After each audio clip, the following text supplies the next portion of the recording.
Okay, these are the Boba U4s on my Kyria.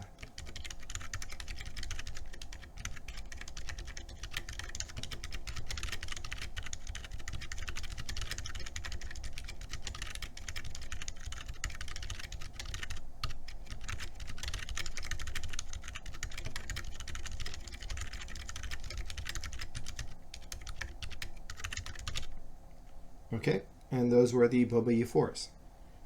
Let's switch to the U4T.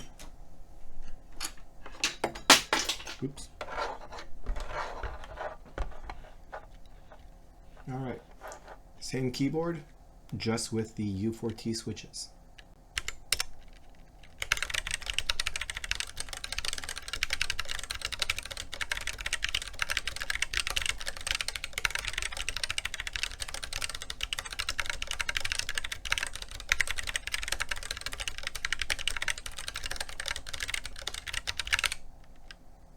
And those are the U4Ts.